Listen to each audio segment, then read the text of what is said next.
సప్త సముద్రాలు దాటి ఎపిసోడ్ 7 అర్జున్కి యాక్సిడెంట్. అర్జున్ ఎగ్జామ్ హాల్లో నా పక్కనే కూర్చున్నాడు. కానీ నన్ను ఒక్కసారి కూడా గమనించింది లేదు. దాంతో అన్న మాటలు సీరియస్గా తీసుకున్నాను నేను. ఆలోపే అర్జున్తో డేటింగ్ ప్రపోజల్ పెట్టింది శాలిని. కానీ ఆ అమ్మాయిని అర్జున్ రిజెక్ట్ చేసేశాడు. అయినా ఆమెలో మార్పు కనిపించకపోవడంతో నేను ఎంటర్ అవ్వక తప్పదు అని అర్థమై ఓ ఐడియా వేసేసి అను కోసం పరిగెత్తాను. అను అప్పుడే ఎగ్జామ్స్ అయిపోయాయని ఆనందంలో ఎగురుకుంటూ వచ్చింది. నేనేమో దాని ఆనందం కాసేపు కూడా ఉండనివ్వకుండా పక్కకు లాక్కెళ్లాను. ఉసి మెల్లగా చెయ్యి ఊడిపోయేలా ఉంది అని అరుస్తోంది అను వెనుక నుండి. మనం వింటేగా. కాసేపటికి బాస్కెట్బాల్ గ్రౌండ్ దగ్గరకు వచ్చాక వదిలేశాను దాన్ని. అప్పటికి అక్కడ అర్జున్ వాళ్ళకి మ్యాచ్ జరుగుతుంది. అను వైపు చూశాను. పాపం తెగ ఆయాసపడుతుంది. జాలేసి నా బాటిల్ దాని చేతిలో పెట్టాను. గుర్రుగా చూసింది నా వైపు. 2 నిమిషాలకి నార్మల్ అయింది తను. నా మీద ఒంటికాలు మీద లేచింది. ఆగను 2 నిమిషాలు అనంటూ దాని చేతులు గట్టిగా పట్టేసుకున్నాను. చెప్పు, ఎందుకు లాక్కొచ్చావు నన్ను అని అడిగింది అది. నాకు నీ హెల్ప్ కావాలను అని ముద్దుగా అడిగాను. నన్ను అనుమానంగా చూస్తూ ఏంటి అనంది. నాకు నీ స్కార్ఫ్ కావాలి అనన్న నన్ను వింతగా చూసింది. ఎంత ఉక్కగా ఉంటే స్కార్ఫ్ ఏంటి అని అంటూనే బ్యాగ్లో నుంచి తీసి నా చేతిలో పెట్టింది. ఆ స్కార్ఫ్ జాగ్రత్తగా చేతికి చుట్టుకున్నాను. మరోవైపు అను నా వైపు పిచ్చి చూపులు చూస్తుంది. కాసేపు ఉంటే నిజంగానే పిచ్చిదైపోతుంది అని అర్జున్ శాలిని మధ్య జరిగిన మాటలు చెప్పాను. మన లవ్ ప్రపోజల్కే వణుకుతుంటే ఆ పిల్ల ఏకంగా డేటింగ్ ప్రపోజల్ పెట్టిందా అని కళ్ళు పెద్దవి చేసి అడిగింది అను. అది ఆ యాంగిల్లో ఉండగానే నా పని కాని చేయాలి అనుకుంటూ అక్కడున్న గుంపుకి దూరంగా తీసుకెళ్లాను. అక్కడ అర్జున్ వాళ్ళ మ్యాచ్ జరుగుతుంది అని తెలియని అను నేను అర్జున్ కోసం వెళ్తున్నానేమో అనుకుని ఏం మాట్లాడలేదు. నేరుగా గ్రౌండ్ కి దూరంగా ఉన్న స్టెప్స్ వైపు వెళ్లి ఆగాను. అను నా వైపు అయోమయంగా చేసింది. దాంతో కళ్ళతో ఎదురుగా చూపించాను. అక్కడ శాలిని కూర్చుని దూరంగా గ్రౌండ్ లో కనిపిస్తున్న అర్జున్ని చూస్తుంది. ఈ పిల్లేంటే ఇక్కడుంది, పైగా ఒక్కతి కూర్చుని నవ్వుకుంటుంది అని అయోమయంగా అడిగింది అను. ఒంటరిగా ఉంది అనే కదా మన ఇక్కడికి వచ్చింది అంటూ శాలిని వైపు వెళ్లాను. నా మాటలకి దానిలో అనుమానం మొదలవుతూ ఉండగానే శాలినికి వెనుక వైపు వెళ్లాను. అప్పుడు అర్థమైంది అనుకి నేను స్కార్ఫ్ ఎందుకు అడిగాను. అను రియాక్ట్ అయ్యేలోపే నా చేతిలో ఉన్న స్కార్ఫ్ శాలిని మొహానికి చుట్టేశాను. వెంటనే శాలిని గింజుకోవడం మొదలుపెట్టింది. దాంతో అను వైపు చూశాను. అప్పటికి అది స్పృహ తప్పే స్టేజ్ లో ఉంది. త్వరగా రమ్మని కళ్ళతోనే సీరియస్ గా చెప్పాను. ఈలోపే శాలిని ఎవరు అని గట్టిగా అరవడంతో ఉలిక్కిపడి దగ్గరకు వచ్చింది. శాలిని కదలకుండా 2 చేతులు ఒక్క చేత్తో పట్టుకుని మరో చేత్తో స్కార్ఫ్ ని శాలిని నోట్లో కొక్కేసింది. మరుక్షణం శాలిని పిచ్చి కొట్టుడు కొట్టేశాను. నా కోపం తీరేలా దాని మెడ పట్టుకుని రౌండ్ గా ఊపేసి దొరికిన చోట దొరికినట్టు వాయించేశాను. నాలో ఆ యాంగిల్ చూసి దడుచుకున్నాను. మరోవైపు శాలినికి కనీసం ఎదురు తిరిగే అవకాశం కూడా లేదు. కాసేపటికి ఆ పిల్లి ఏడుస్తున్నట్టు మూలుగులు వినిపించింది. అప్పుడు ఆపాను. సరిగ్గా అదే సమయానికి గ్రౌండ్ లో మ్యాచ్ అయిపోయి అందరూ వచ్చేస్తున్నారు. ఇక ఆఖరుగా దాన్ని ఒక్కటి పీకి మరోసారి నా అర్జున్ గురించి ఆలోచన చేస్తే అదే ఆఖరి రోజు అవుతుంది నీకు అని గొంతు మార్చి చెప్పేసి అనుని వెళ్ళిపోమని సైగ చేసి స్టూడెంట్స్ మా వైపు వచ్చేస్తున్న ఆఖరి క్షణంలో దాని మొహానికున్న స్కార్ఫ్ లాగేసి టక్కున ముందుకు తిరిగిపోయి బ్యాగ్ లో స్కార్ఫ్ కుక్కేసి ఏమీ తెలియనట్లు వెళ్ళిపోయాను. పాపం శాలిని గబగబా చుట్టూ చూసింది. కాని అప్పటికే మిగతా స్టూడెంట్స్ లో కలిసిపోయిన నేను దానికి కనిపించలేదు. దానికి ఏడుపు మొహం చూసి ఫుల్ గా నవ్వుకొని అక్కడి నుంచి వెళ్ళిపోయాను. నేను వెళ్లేసరికి పార్కింగ్ ఏరియాలో కూర్చుని సోడా తాగుతూ కనిపించింది అను. ఏమైందే, ఎప్పుడు లేంది సోడా తాగుతున్నా అని డిక్కీలో బ్యాగ్ పెడుతూ అడిగాను నేను. ఏమైంది ఏంటి, అంత రచ్చ చేసి ఆ పిల్లని అలా చిత్త కొట్టి ఏమి జరిగినట్టు కూల్గా అడుగుతున్నా అని చిందులు తొక్కిందాను. కూల్ మావా కూల్, దాన్ని కామాత్రం జరకిస్తే తప్ప మంచి దారిలోకి రాదు, లేదంటే ఇలానే ఒళ్ళు తెలియకుండా బిహేవ్ చేస్తుంది అని అన్నాను. అదంతా ఏమో కాని దాన్ని కొట్టింది మనమే అని తెలిస్తే మన ప్రిన్సిపల్ చంపేస్తాడే అని ఏడుపు మొహం పెట్టింది. కంగారు పడకను, అది మనల్ని చూడలేదు, మనమని దానికి తెలీదు కూడా అని ధైర్యం చెప్పాను. అది మనల్ని చూడకపోయినా సీసీ కెమెరాల్లో వెతికితే మనమే అని తెలిసిపోతుందే, అప్పుడు ఇద్దరికి రెడ్ స్టాంప్ గ్యారెంటీ అని భయపడుతూ అంది అను. అదంత దూరం వెళ్ళదను, వెళ్తే దాని పరివైపోతుందని దానికి తెలుసు. ఇలాంటి బెదిరింపు కూడా మనం ఇవ్వకపోతే అస్తమాను అర్జున్ని విసిగిస్తూనే ఉంటుంది అని విసుగ్గా అన్నాను. అతనికి ఇష్టమో కాదో తెలియకుండా నువ్వు కూడా ప్రేమిస్తున్నావు, చుట్టూ తిరుగుతున్నావు కదారు. మరదే పని ఆ అమ్మాయి చేస్తే ఎందుకు ఇలా చేయడం అని కొంచెం కోపంగా అడిగింది అను. నేను తనలా అర్జున్ ఇష్టం లేదు అన్నా కూడా వెంటపడి విసిగించడం లేదను. జస్ట్ దూరం నుండి అతన్ని ఆరాధిస్తున్నాను. పైగా శాలిని పెట్టిన ప్రపోజల్ అర్జున్ కాబట్టి నో చెప్పాడు. అదే మరొకరైతే అడ్వాంటేజ్ తీసుకోరా. ఆ పిల్ల ఇప్పుడున్న పిచ్చితనంతో పిచ్చిగా బిహేవ్ చేస్తే చేస్తుంది, కానీ అన్ని రియలైజ్ అయిన రోజు ఖచ్చితంగా రిగ్రెట్ అవుతున్నాను. అందుకే ఇంకెవ్వరి దగ్గర ఇలాంటి పిచ్చి పనులు చేయకుండా ఇలా చేశా. ఇక నువ్వు ఆ పిల్ల గురించి ఎక్కువగా ఆలోచించడం మానేస్తే హ్యాపీగా గిరి అన్న హోటల్కి పోయి మంచి బిర్యానీ లాగిద్దాం అని నవ్వాను నేను. నన్ను చూసి అది కూడా నవ్వేసి బైక్ ఎక్కింది. ఆ తర్వాత రోజు ఉదయం నేను కాలేజీకి వెళ్లేసరికి మా బ్యాచ్ అంతా తెగ చెవులు కొరుక్కుంటున్నారు. ఏమైంది అని వాళ్ళని అడిగాను నేను. నీకు తెలియదు కదారు, మన జూనియర్ అమ్మాయి శాలిని ఉంది కదా, నిన్న తనని ఎవరో ముసుగేసి చిత్త కొట్టారంట. వాళ్ళంతా హూనమైపోయి 2 పళ్ళు కదిలిపోయాయంట కూడా అని నా చెవిలో గుసగుసగా చెప్పింది నా ఫ్రెండ్. నీకెలా తెలుసు అని డౌట్గా అడిగాను నేను. ఆ శాలిని ఉండేది మా ఇంటి దగ్గరే కదా, వాళ్ళ మమ్మీ మా మమ్మీతో అన్నారంట. కాలేజ్లో తన ఫ్రెండ్స్ ఎవరో సరదాగా కొట్టారని చెప్పిందంట వాళ్ళ మమ్మీకి. నాకు మాత్రం ఇది చేసే ఓవర్ యాక్షన్ కి ఎవడికో మండి ఇలా చేశారేమో అని డౌట్ అని కచ్చగా అంది తను. ఇలా కవర్ చేసుకుందా శాలిని అని నవ్వుకున్నాను నేను. ఒక వారం రోజులు డాక్టర్ రెస్ట్ తీసుకోమని చెప్పారంట, అందుకే ఇప్పట్లో మళ్ళీ కాలేజీకి రాదు అన్నట్టు. నువ్వు ఈ విషయం ఎవరి దగ్గర అనుకో అని అనేసి వెళ్లిపోయింది తను. అను కూడా విషయం చెప్పాను. ఇక శాలిని తమ కోసం వెతకదు అని అప్పుడు ధైర్యం వచ్చింది అనుకి. అప్పటి నుండి మరో 10 రోజుల వరకు శాలిని తిరిగి కాలేజీలో కనిపించలేదు. ఆ 10 రోజులు అర్జున్ ప్రశాంతంగా ఉన్నాడు. అతన్ని దొంగచాటుగా చూసుకుంటూ నేను కాలం గడిపేశాను. అలా రోజులు సాగుతూ ఉండగా ఒకరోజు ఎప్పట్లానే అర్జున్ కోసం వెళ్లాను. ఆ రోజు శనివారం. అర్జున్ బీచ్ కి వెళ్తాడు అని తెలుసు కాబట్టి నేను అను ఇద్దరం ఇంట్లో లేట్ అవుతుందని చెప్పేశాను కూడా. కానీ మేం వెళ్లేసరికి అర్జున్ క్యాంటీన్లో చాలా నీరసంగా కూర్చొని కనిపించాడు. అతన్ని అలా చూడగానే కంగారు పడిపోయాను నేను. కానీ దగ్గరకు వెళ్లి తెలుసుకోలేని పరిస్థితి. తోడుగా ఎప్పుడు ఉండే వంశీ వాళ్ళు కూడా లేరు. ఇంతలో అర్జున్ ఆర్డర్ ఇచ్చిన కాఫీ వచ్చింది. చాలా నీరసంగా లేచి దాన్ని తాగుతున్నాడు. అది తాగాక కొంచెం బెటర్గా అనిపించాడు. నాకు కూడా కాస్త ధైర్యం వచ్చింది. కానీ ఆ కాఫీ పూర్తిగా తాగేలోపే వాళ్ళ ఫ్రెండ్ వంశీ రావడంతో అతని బైక్ ఎక్కేశాడు అర్జున్. అతను వెళ్లేది బీచ్కి అని తెలుసు కాబట్టి జాగ్రత్తగా వాళ్ళ వెనకే వెళ్ళాను నేను అను.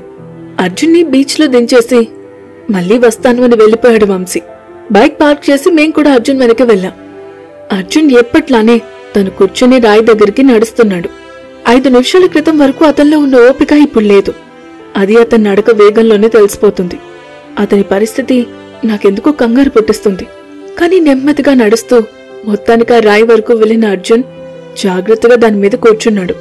అలా ఒక 10 నిమిషాలు కూర్చున్నాడో లేదో బయటకు వచ్చేశాడు.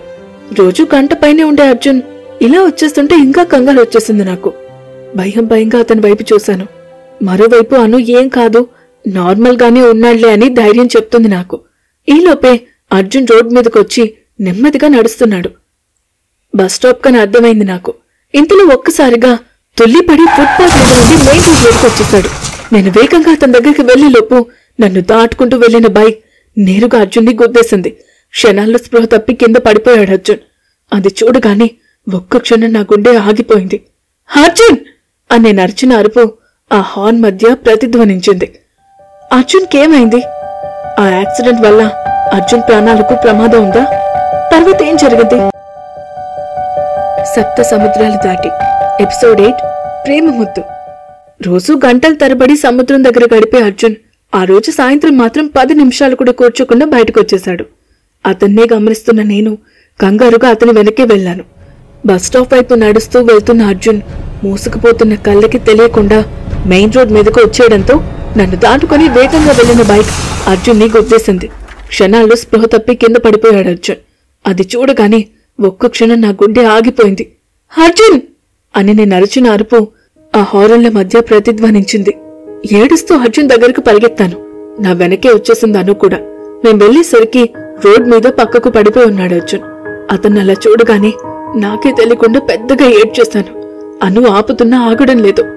వేగంగా అర్జున్ని నా వైపుకు తిప్పుకొని చూశాను. నుదుటి మీద చిన్నగా రక్తం కారుతూ కనిపించింది. ఆలోచించకుండా నా చున్నీతో ఆ బ్లడ్ తుడిచేశాను. అది చిన్న దెబ్బే అయ్యి మళ్లీ రక్తం రాలేదు. ఇంకెక్కడైనా తగిలాయేమో అని చూశాను.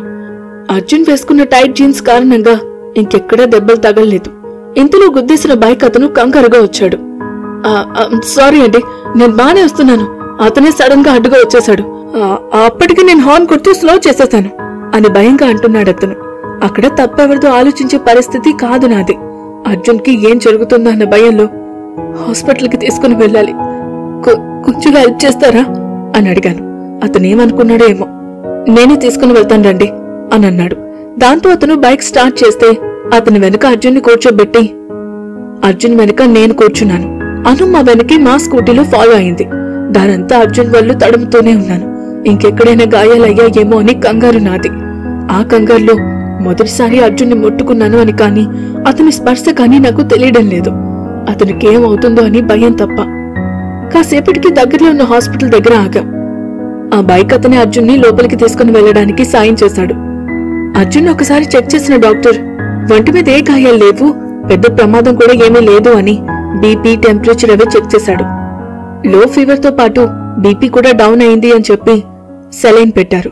ప్రస్తుతానికి ప్రాబ్లం ఏమీ లేదు, 2 రోజులైనా నీరసం తగ్గకపోతే బ్లడ్ టెస్ట్ చేయించండి అన్నాడు డాక్టర్. ఇప్పుడే చేసేయండి డాక్టర్ అని వెంటనే అనేశాను నేను. నా కంగారుకి నవ్వుకున్నాడు డాక్టర్. ప్రస్తుతానికి అవసరం లేదమ్మా, 2 డేస్ నుంచి జ్వరం ఉంటే చేస్తాను అనేసి వెళ్ళిపోయాడు.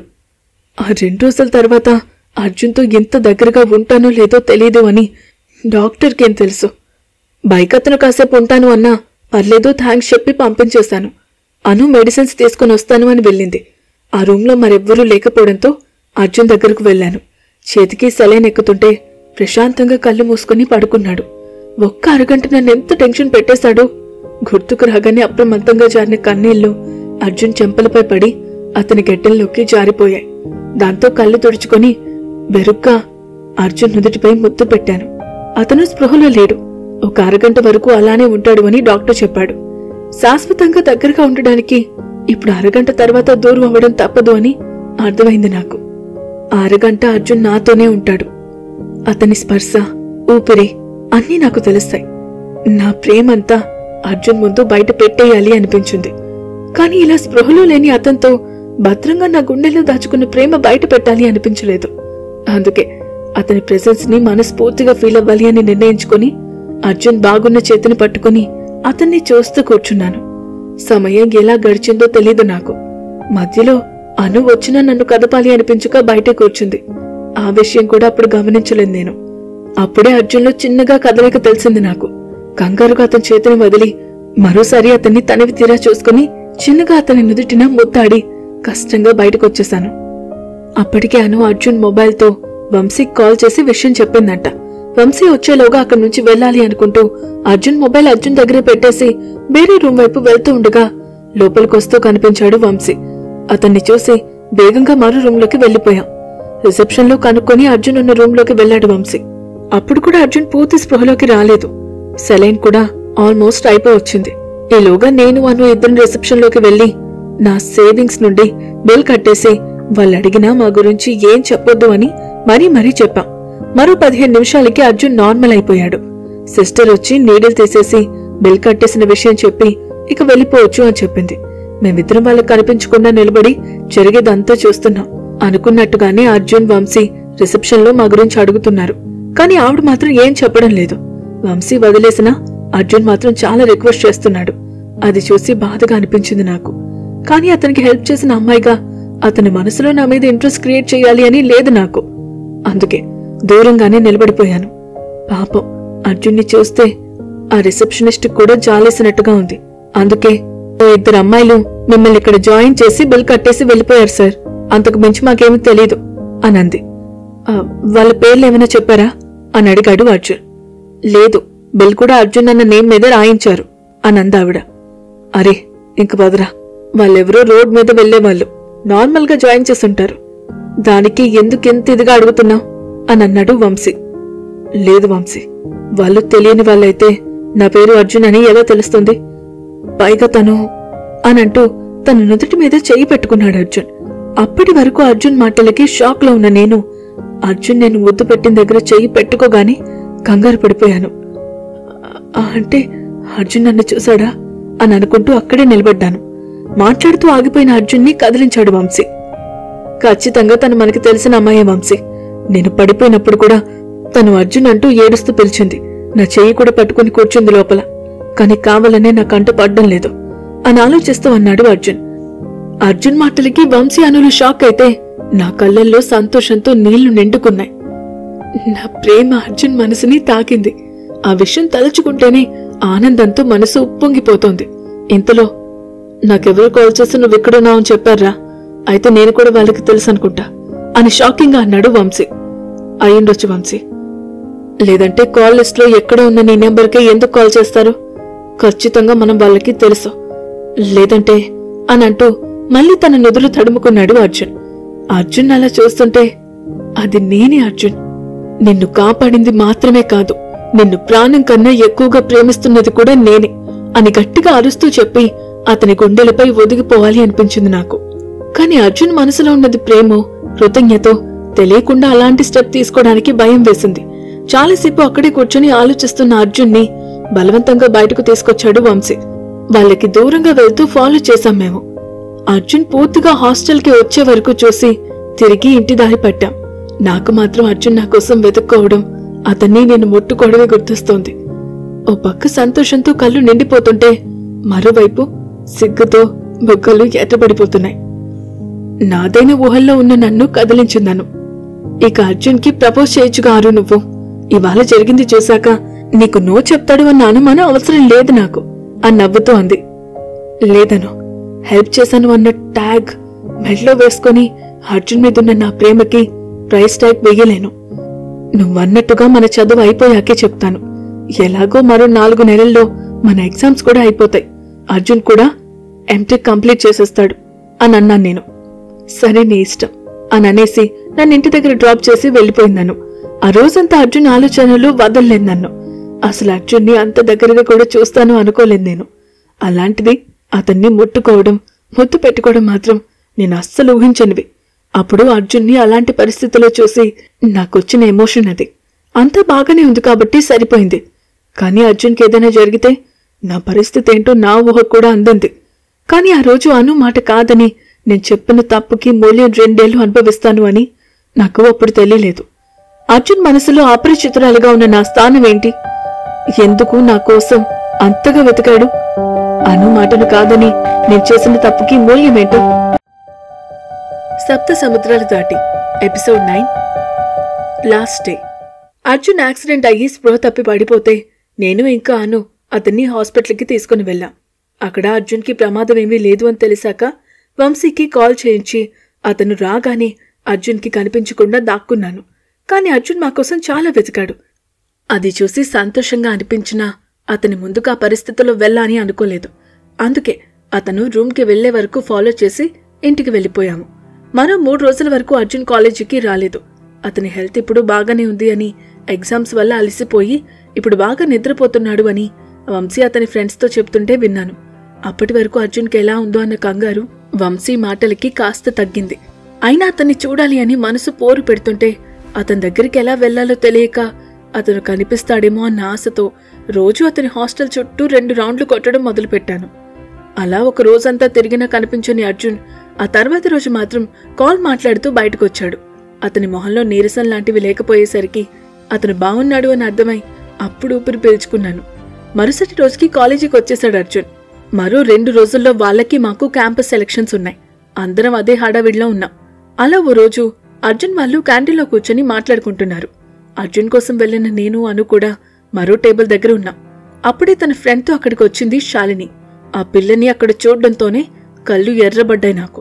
కాని అదే సమయానికి అర్జున్ని అక్కడ చూసిన శాలిని మరో మాట మాట్లాడకుండా వెనక్కి పరిగెత్తింది. అది చూడగానే అప్రమత్తంగా నా పెదవుల్లో నవ్వు చేరింది. అను అయితే నోటికి చెయ్యి అడ్డు పెట్టుకుని మరీ నవ్వింది. శాలిని అలా వెళ్లిపోవడం మాతో పాటు వంశీ వాళ్ళు కూడా చూశారు. అర్జున్ కనిపిస్తే చాలు ఈగలా తిరిగే శాలిని అలా పారిపోవడం చూసి వాళ్ళలో ఒకడు అర్జున్ని ఆ విషయం గురించి అడిగాడు. నాకేం తెలుసురా, నువ్వు చెప్పే వరకు నేను ఆ అమ్మాయిని చూడనే లేదు అని అన్నాడు అర్జున్. మీకు విషయం తెలియదు కదా, ఆ పిల్లని ఎవరో ముసుగేసి చితక్కొట్టారంట. ఆ దెబ్బకి ఒళ్ళు వాచి పళ్ళు కూడా విరిగాయని టాక్. ఆ విషయం అర్జున్ దాకా పాకిందేమో, మొన్న పరువు పోతుందని భయపడి ఉంటుంది అని వంశీ అనగానే అర్జున్ చాలా షాక్ అయిపోయాడు. ఇదంతా ఎప్పుడు జరిగిందిరా అని అడిగాడు అర్జున్. ఇప్పుడెక్కడా, దాదాపు 10 రోజుల పైనే అయింది అని చెప్పాడు వంశీ. పోనీలేరా, ఆ అమ్మాయి గురించి మనకెందుకు, వదిలేయండి అని అన్నాడు అర్జున్. హా, ఎందుకు వదిలేవు బాబు, తమరి కళ్ళల రాకుమారి గారు పలకరించిపోయారుగా. ఆవిడగారు వచ్చినప్పటి నుంచి మీకు మేమే సరిగ్గా గుర్తు రావడం లేదు అని వెక్కిరిస్తూ అన్నాడు వంశీ. వంశీ మాటలకి నా గుండె దడ మొదలైంది. అది నేనేగా నా అనుమానం వల్లో లేక మళ్ళీ ఇంకొకరా అన్న భయమో. అప్పుడే అర్జున్ గాడి రాకుమారినా, ఎవర్రా అమ్మాయి అని అడిగాడు మరో అబ్బాయి. మొన్న అయ్యగారు జ్వరం తెచ్చుకొని హాస్పిటల్లో బెడ్ ఎక్కారుగా, ఆ హాస్పిటల్ బెడ్ మీద పడేసింది ఆ రాజకుమారే. ఈయన గారికి ఆవిడ స్పర్శ మాటలు ఇంకా గుర్తున్నాయంట.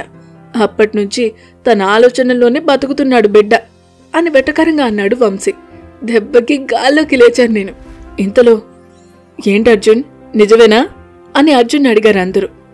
వాడు చెప్పినంతేమీ లేదురా, బట్ ఆ అమ్మాయి కనీసం థ్యాంక్స్ కూడా చెప్పలేదు, దానికి ఎక్కువ ఫీల్ అయ్యాను అని అన్నాడు అర్జున్. మరి మాట్లాడితే ఆ నెత్తి మీద చేతులు ఎందుకు పెట్టుకుంటున్నావురా అని అప్పుడే అర్జున్ ఎదుటిని చేరిన అతను చెయ్యి చూపిస్తూ అడిగాడు వంశీ. అది వినగానే చెయ్యి తీసేశాడు అర్జున్. నువ్వు ఊహించుకున్నంతేమీ లేదు వంశీ, జస్ట్ నాకు ఆ అమ్మాయి మాట స్పర్శ తెలిసినట్టుగా అనిపిస్తున్నాయంతే. పైగా ఆ అమ్మాయి స్పర్శలో ఏదో ఆత్మీయత ఉంది, అందుకే ఎవరై ఉంటారా అని ఆలోచిస్తున్నా అని చెప్పాడు అర్జున్. అర్జున్ మాటలకి నా మనసు చాలా తేలిగ్గా అయిపోయింది. కళ్ళు ఆనందంతో నిండిపోయాయి. అను అయితే ఆనందంతో నన్ను పట్టుకుని తెగ ఊపేసింది. మరి కాసేపు అక్కడ అర్జున్ ఆట పట్టించారందరూ. ఇక అర్జున్ నా ప్రేమను ఒప్పుకుంటాడు అన్న నమ్మకం కూడా ఆ క్షణం పూర్తిగా వచ్చేసింది నాకు. కనీసం నా మొహం కూడా చూడకుండా నా స్పర్శలో ఆత్మీయత అతని మనసుకి తెలిసింది అన్నాక కూడా నా ప్రేమను దాచుకోవడంలో అర్థం లేదుగా మరి. అనుకున్నట్టుగానే క్యాంపస్ ఇంటర్వ్యూస్ మరో 2 రోజుల పాటు జరిగాయి. అర్జున్కి ఒక పెద్ద కంపెనీలో మంచి ప్యాకేజ్తో జాబ్ వచ్చింది అని తెలిసింది. నాకు కూడా హైదరాబాద్లో ఇంటర్న్షిప్తో పాటు జాబ్ కూడా కన్ఫర్మ్ అయింది. కానీ అనుకే బెంగళూరులో వచ్చింది. అర్జున్ ఫ్రెండ్స్ కూడా 2-3 సెలెక్ట్ అయ్యారు అని తెలిసింది. మొత్తానికి అందరూ ఒక రకంగా సెటిల్ పొజిషన్లో ఉన్నాం. ఇక అర్జున్కి నా ప్రేమ విషయం చెప్పడమే బాకీ. ఇంటర్వ్యూస్ అయిన 10 రోజులకి మాకు ఫైనల్ ఎగ్జామ్స్ ఉన్నాయని తెలిసింది. పైగా 10 రోజులు మాకు హాలిడేస్ కూడా ఇచ్చారు. అది వినగానే డల్ అయిపోయాను నేను. 10 రోజులంటే ఆగలేను అని అర్థమై ఆ రోజే అర్జున్కి చెప్పేయాలి అని మరోసారి అనుకి చెప్పకుండా అతని క్యాంపస్ వైపు పరిగెత్తాను. కానీ అర్జున్ ఎక్కడా కనిపించలేదు. అతని కోసం ఏ చిన్న ప్లేస్ వదలకుండా మొత్తం క్యాంపస్ అంతా వెతికాను. అయినా అర్జున్ జాడే లేదు. ఆయాసపడుతూ బెంచ్ మీద కూర్చున్న నన్ను చూసి హడావిడిగా వచ్చిందను. ఏమైందారు అని కంగారుగా అడిగింది అను. అర్జున్ ఎక్కడా కనిపించడం లేదను. నా ప్రేమ విషయం ఈరోజు అతనికి చెప్పేయాలి అనుకున్నాను అని బాధగా అన్నాను. అర్జున్ ఇంకెందుకుంటాడే పిచ్చిదానా, ఎల్లుండి అర్జున్ వాళ్ళ అన్నయ్య పెళ్ళంట. అర్జున్తో పాటు వాళ్ళ ఫ్రెండ్స్ అంతా కూడా వెళ్తున్నారంట. ఇందాకంతా గేట్ దగ్గర మాట్లాడుకుంటున్నారు. నీకా విషయం చెప్దామని వెతుకుతుంటే ఇప్పటికి కనిపించా అని కోపంగా అంది అను. అను చెప్పింది వినగానే తల కొట్టుకున్నాను నేను. అనుని వదిలి అర్జున్ కోసం వచ్చిన ప్రతిసారి ఇలాంటివే జరుగుతున్నాయి. కష్టంగా కన్నీళ్ళు ఆపుకుంటున్న నన్ను దగ్గరికి తీసుకున్నాను. భయపడకారు, ఎలానో ఇంకో 10 డేస్లో ఎగ్జామ్స్ కూడా ఉన్నాయిగా. అర్జున్ ఖచ్చితంగా వస్తాడు. అప్పుడు నీ ప్రేమ విషయం చెప్దు గాని, ఇప్పుడు ఇలా బాధపడుతూ కూర్చోకు అని నన్ను గట్టిగా హక్ చేసుకునంది అను. చాలాసేపటికి కానీ నార్మల్ కాలేదు నేను. గుండెల్లో ఏదో తెలియని భయం మొదలైంది. భారంగా ఇంటికి చేరాను. ఆ 10 రోజులు ఎలా గడిపానో తెలీదు. గంటకోసారి గడియారాన్ని, రోజుకో 4 సార్లు క్యాలెండర్ని చూస్తూనే ఉన్నాను. ఎప్పుడు తింటున్నానో ఎప్పుడు పడుకుంటున్నానో కూడా తెలిసేది కాదు. ఓసారి మా అమ్మకి నిజంగానే డౌట్ వచ్చి అడిగేసింది. ఎగ్జామ్స్ టెన్షన్ అని చెప్పి తప్పించుకున్నాను. ఇక ఇలా కాదు అని అనునే మా ఇంటికి వచ్చేసింది. నన్ను అర్జున్ వైపు నుండి డైవర్ట్ చేస్తూ చదువు మీద దృష్టి పెట్టేలా చేసింది. నిజానికి దానివల్లే 4 ముక్కలైనా ప్రిపేర్ అయ్యాను ఎగ్జామ్స్కి. సరిగ్గా 11వ రోజు ఉదయాన్నే లేచిన నేను గబగబా రెడీ అయ్యి అను ఇంటికి వెళ్ళిపోయాను. నా హడావిడికి అది కూడా బయలుదేరిపోయింది. కానీ మేం వెళ్లేసరికి మా కాలేజ్ అంతా హడావిడిలో నిండిపోయింది. మొత్తం అన్ని క్యాంపస్ల స్టూడెంట్లు బయటే ఉన్నారు. వాళ్ళలో అర్జున్ వెతకాలి అంటే అంత ఈజీ కాదు మాకు. బాధగా ఎగ్జామ్ హాల్ వెతుక్కుని వెళ్లి కూర్చున్నాను. ఇక్కడో ముందుసారిలా అర్జున్ నా పక్కనే కూర్చుంటాడు అన్న ఆశ ఉంది. ఎగ్జామ్ మొదలయ్యే ఆఖరి క్షణం వరకు చూసినా నా పక్కన ఎవ్వరూ కూర్చోలేదు. భారంగా ఊపిరి పీలుస్తూ ఎగ్జామ్ రాయడం మొదలుపెట్టాను. ఒక్కో క్షణం గడిచే కొద్దీ అర్జున్ వస్తాడు అన్న ఆశ కూడా పోతుంది నాకు. ఆ ఎగ్జామ్ ఎలా రాశానో ఈ క్షణం దాకా కూడా గుర్తులేదు నాకు. గంట ముందే పేపర్ ఇచ్చేసి క్యాంటీన్ దగ్గరకు వెళ్ళాను. అక్కడ కూడా అర్జున్ లేడు. అతని ఫ్రెండ్స్ కూడా కనిపించలేదు. ఇంతలో వచ్చిందను. అర్జున్ రాలేదను అని వెతుకుతూ అన్నాను నేను. ఇవాళ రేపు అర్జున్ వాళ్ళ గ్రూప్ వాళ్ళకి ఎగ్జామ్స్ లేదంటారు. ఏవో ప్రాక్టికల్స్ ఉంటే వేరే కాలేజ్కి వెళ్లారంట. ఇందాకే సీనియర్స్ని అడిగాను. వాళ్ళది వేరే గ్రూప్ అంట అని నెమ్మదిగా చెప్పిందాను. ఈసారి నా నుండి ఏ సమాధానం రాలేదు. ఏదో లోకల్లో ఉన్నట్టుగా నా బైక్ వరకు వెళ్ళిపోయాను. నన్ను చూసి కంగారుగా వెనకే వచ్చిందను. అది ఎంత మాట్లాడుతున్నా ఏ సమాధానం చెప్పలేదు నేను. అది అను మీద కోపం కాదు, అర్జున్ కోసం పరుగులు తీసి తీసి వచ్చిన అలసట. ఆ తర్వాత రోజు కూడా ఎగ్జామ్ రాసేసి ఇంటికొచ్చేశాను. ఇక మిగిలింది 3 ఎగ్జామ్స్ నాకు. అంత జరిగా కూడా ఎలా అర్జున్ కోసం వెతికానో నాకే తెలీదు. కానీ నాకు ఆఖరి అవకాశం దేవుడిచ్చాడు అని అప్పుడు నాకు తెలీదు. 3వ రోజు ఎగ్జామ్ మొదలైన 2 నిమిషాలకి నా పక్కన అలికిడి. తల తిప్పిన నాకు దాదాపు 15 రోజుల తర్వాత కనిపించాడు అర్జున్. అర్జున్ని మళ్ళీ ఇన్ని రోజులకి చూసేసరికి నాకే తెలియకుండా నా చెయ్యి అతని చెయ్యి మీద చేరిపోయింది. దాంతో నా వైపు తిరిగాడు అర్జున్. ఏమైనా కావాలా అని ఎప్పట్లానే సౌమ్యంగా అడిగాడు. కష్టంగా కన్నీళ్ళు ఆపుకుంటున్న నేను ఆ క్షణమే ఐ లవ్ యూ అర్జున్ అని అరవాలి అనుకున్నాను. కానీ అర్జున్ కళ్ళల్లో కనిపిస్తున్న కంగారుకి కష్టంగా అతని చెయ్యి వదిలి దూరంగా జరిగాను. అతను ఏ కంగారులో ఉన్నాడో నన్ను పట్టించుకోకుండా తిరిగి ఎగ్జామ్ మీద పడ్డాడు.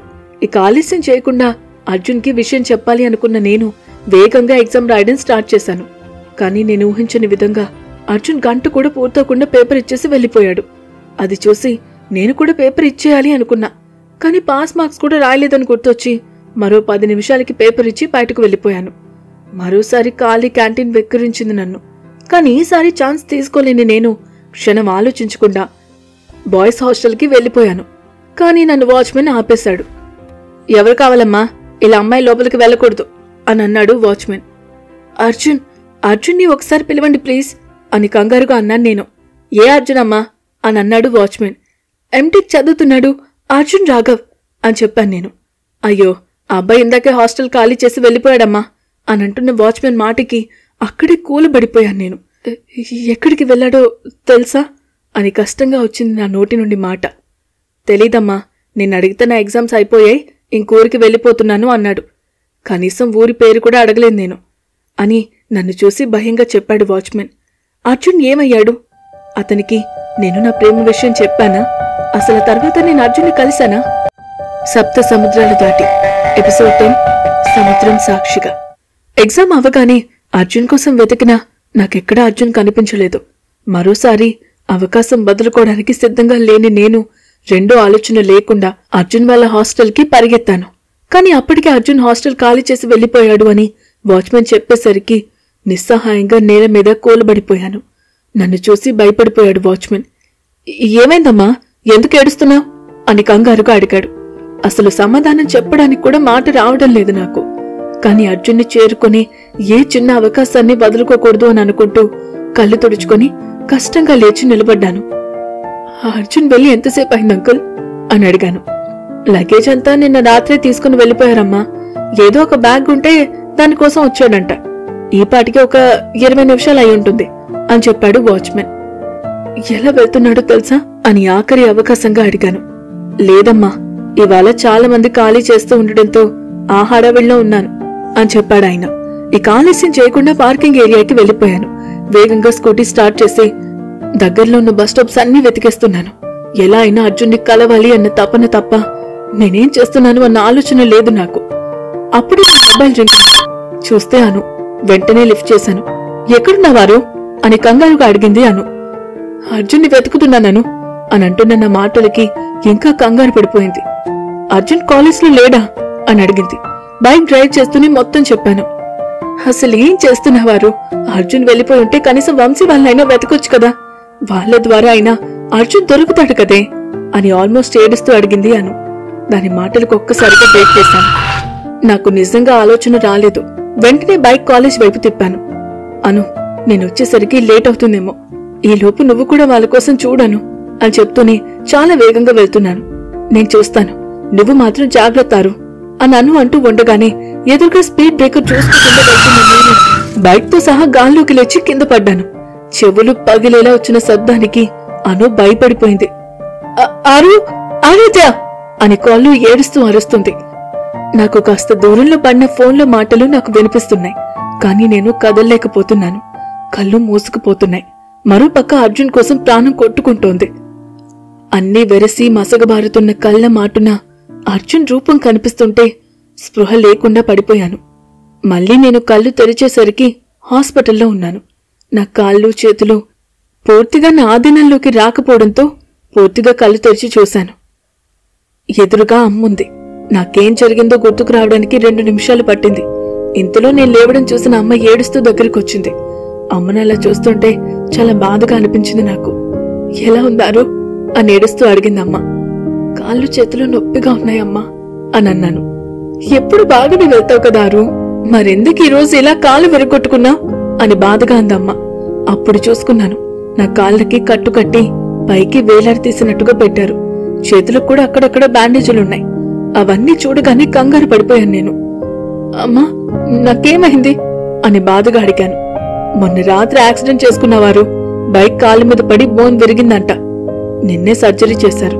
అప్పటి నుండి ఈ రోజు ఉదయానికి కళ్ళు తెరిచాం అని చెప్తూ మళ్ళీ ఏడ్చిందమ్మ. కష్టంగా అమ్మను ఊరుకోబెట్టి డాడీ గురించి అను గురించి అడిగాను. డాడీ అప్పుడే ఇంటికి వెళ్లారు అని, అను రాత్రి వెళ్లి ఇవాళ వస్తాను అన్నది అని చెప్పింది. అమ్మ అన్నట్టుగానే కాసేపటికి అను వచ్చింది. రావడమే ఇష్టం వచ్చినట్టు నన్ను తిట్టేసి పెద్దగా ఏడ్చింది. ఎందుకే ఈ ప్రేమలు అవి వద్దు అన్నారు, నువ్వు నా మాట వెళ్ళలేదు అని కోపంగా అంది. అర్జున్ ఎక్కడున్నాడు ఏమైనా తెలిసిందారు అని అడుగుతున్న నా మాటలకి దానికి ఇంకా కోపం వచ్చేసింది. నువ్వు మానవారు ఇలా అర్జున్ కోసం వెళ్ళే. ఇప్పుడు మా అందరినీ ఎంత ఏడిపిస్తున్నా, అతను మాత్రం హ్యాపీగా వెళ్లిపోయాడు. అయినా తప్పంతా నాదే. అప్పుడే అతనికి నీ విషయం చెప్పనిచ్చుంటే ఇప్పుడిలా జరిగేది కాదు అని అందియాను. దాని తిట్లేమీ పట్టడం లేదు నాకు. అయ్యిందేదో అయిపోయింది. ఇప్పుడు నేను మార్చలేను కదా. అందుకే మరోసారి అర్జున్ గురించి అడిగాను. ఈసారి అను నుండి సమాధానం రాలేదు. అది చూసి భయం వేసింది నాకు. మాట్లాడివేంటను అనంటూ దాన్ని కదిపాను. సారీ అరు, అర్జున్ ఎక్కడికి వెళ్లాడో తెలియలేదు. అతని ఫ్రెండ్స్ కూడా నిన్నటి నుండి ఎవ్వరూ కనిపించడం లేదు నాకు. మొన్న నీకు యాక్సిడెంట్ అయిందని అనగానే ఏమీ పట్టించుకోకుండా వచ్చేశాను. కాని ఆ రోజు వాళ్ళంతా వెళ్ళిపోయారంట అని గిల్టీగా అంది అను. ఏం మాట్లాడాలో తెలియలేదు నాకు. ఆ క్షణం నేను అర్జున్ని చేరుకునే అన్ని దారులు మూసుకుపోయినట్టుగా అనిపించింది నాకు. కళ్ళల్లో నుండి నీళ్లు రావడం లేదు. కాని నా గుండెల్లో ఎటువంటి తుఫాను రేగుతుందో కనీసం ఎవ్వరి ఆలోచనలకు అందదు కూడా. అను మాత్రం దానివల్లే నాకు ఇప్పుడు ఇలాంటి పరిస్థితి అంటూ చాలా బాధపడింది. దాన్ని ఊరుకోబెట్టాలి అన్న ఆలోచన కూడా లేదు నాకు. ఏదో లోకల్లో బతుకుతున్నాను. మరో 2 రోజులుంచి డిశ్చార్జ్ చేసేశారు నన్ను.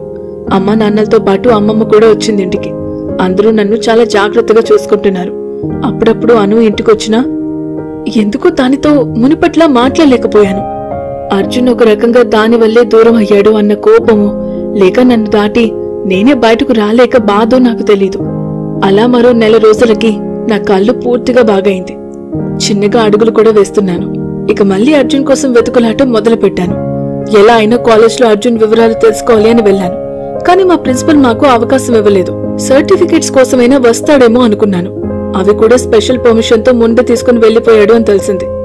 నెమ్మదిగా నాలో అల్లరి చచ్చిపోయింది.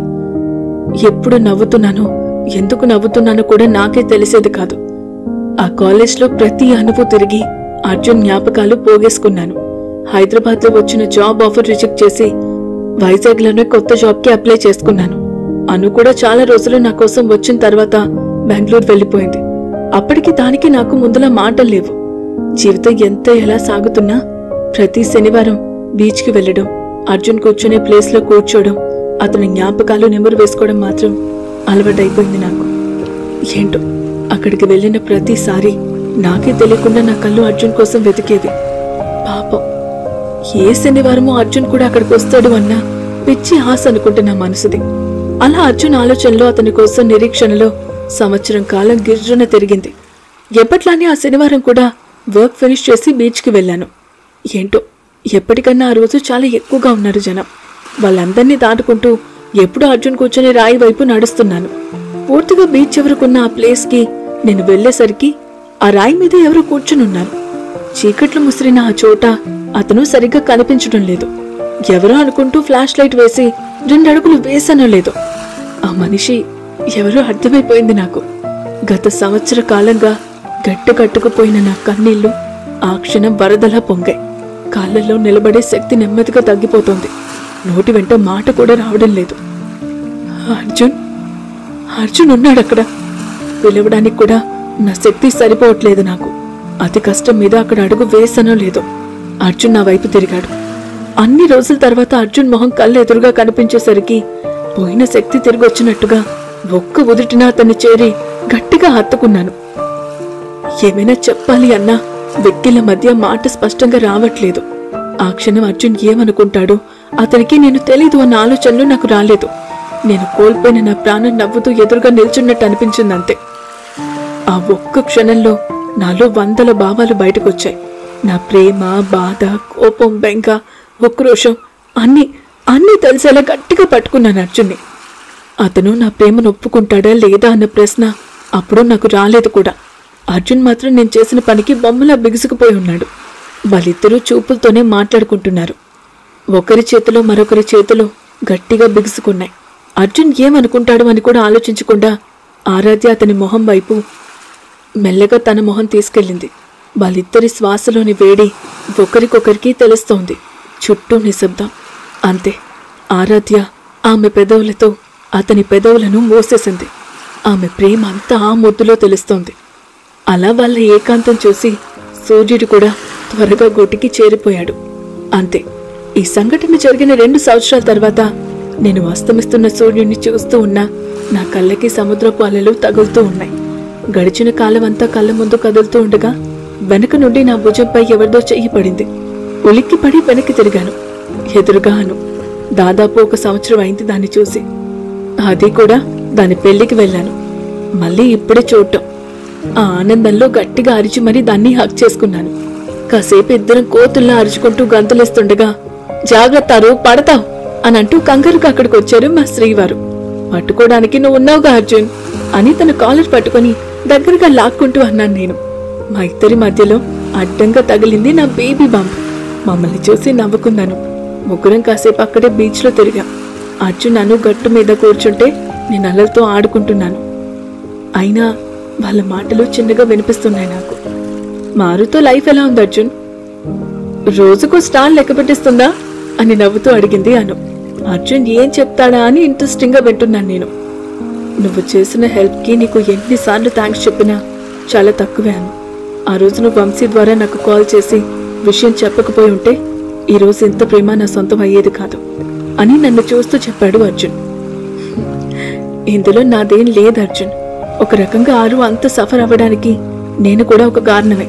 అందుకేనేమో లేట్గా అయినా నా కారణంగానే అది మిమ్మల్ని చేరుకునే దారి చూపించాడు దేవుడు. ఆ రోజు ఆఫీస్ మీటింగ్ కోసం నేను ముంబై వెళ్ళకపోయి ఉంటే వంశీ కనిపించేవాడు కాదు. అసలు మీరు అమెరికా వెళ్ళిపోయారని కూడా తెలిసేది కాదు. మేబీ ఆరు ప్రేమలో ఉన్న నిజాయితీనే దాన్ని మీ దాకా తీసుకొచ్చింది అని అందాను. వాళ్ళు మాట్లాడుకుంటూ ఉండగానే ఐస్ క్రీమ్ బండి సౌండ్ వచ్చింది. అది చూడగానే దాని దగ్గరికి పరిగెత్తాను నేను. అతని దగ్గరున్న అన్ని ఫ్లేవర్స్ ఒక్కో రకం తీసి కవర్లో కట్టుకుంటుంటే నా చేతిలో ఉన్న కవర్ లాగేసుకున్నాడు అర్జున్. ఏడుపు మొహం వేసుకుని అతని వైపు చూశాను నేను. ఈ క్లైమేట్ కింద ఐస్ క్రీమ్ ను తింటే నీ పరిస్థితి ఏంటో ఆలోచించావా అని చిన్నగా అరిచాడు అర్జున్. అర్జున్ అరుపుకి అలిగి దూరంగా వెళ్ళిపోయాను. మరో 2 నిమిషాలకి నా నోటి దగ్గరికి ఐస్ క్రీమ్ పెడుతూ, సారీరా, నువ్వన్నీ తింటే బేబీకి ప్రాబ్లం కదా అని బుజ్జగిస్తూ అన్నాడు. నేను పట్టించుకోకుండా మరోవైపు తిరిగాను. మమ్మల్ని చూసి నవ్వుకొని పక్కకు వెళ్ళిపోయిందాను. అను వెళ్లడం చూసిన అర్జున్ నా నడుం పట్టుకుని మీదకి లాక్కొని ముక్కు మీద ముద్దు పెట్టాడు. కళ్ళెత్తి అర్జున్ని చూశాను. అల్లరిగా నవ్వి నా నోట్లో ఐస్ క్రీమ్ పెట్టేశాడు. ఈసారి బెట్టు చేయకుండా తినేసి అర్జున్ షర్ట్ కి మూతి తుడిచేసుకున్నాను. అది చూసి నవ్వి, నీ కోతి చేష్టలో నా కూతురు కంటించుకో అని అంటూ 9వ నెలలో ఉన్న నా బేబీ బంప్ ని నిమిరాడు అర్జున్. అబ్బో, అయితే ఖచ్చితంగా దానికి అంటిస్తా. 7 సముద్రాలు దాటి నిన్ను చేరుకోవడానికి నన్నెన్ని పాటలు పెట్టా, అవన్నీ నీ కూతురి రూపంలోనే చెల్లిస్తాను చూడు అని కచ్చిగా అని బుగ్గని కొరికేశా. అలా అయితే నాకు డబుల్ ఓకే. నన్ను అర్జున్ నీ అంత ప్రేమించే కూతుర్నిచ్చే అని చిన్నగా నవ్వి నన్ను గట్టిగా హత్తుకున్నాడు అర్జున్. అతని ప్రేమకి లొంగిపోయి మెడ చుట్టూ చేతులు వేసి గర్వంగా నా అర్జున్ గుండెలపై వాలిపోయాను నేను. అస్తమిస్తున్న సూర్యుడు, ఉదయిస్తున్న చంద్రుడి సాక్షిగా ఆ సముద్రపు అలల సాక్షిగా, అర్జున్ ఆరాధ్యకి పుట్టబోయే బిడ్డ సాక్షిగా వాళ్ళిద్దరూ ఇలాగే నవ్వుతూ నూరేళ్లుండాలని కోరుకుందాం. ఇలాంటి మరిన్ని ఇంట్రెస్టింగ్ స్టోరీస్ కోసం like, share and subscribe to our channel for more interesting stories. Thank you.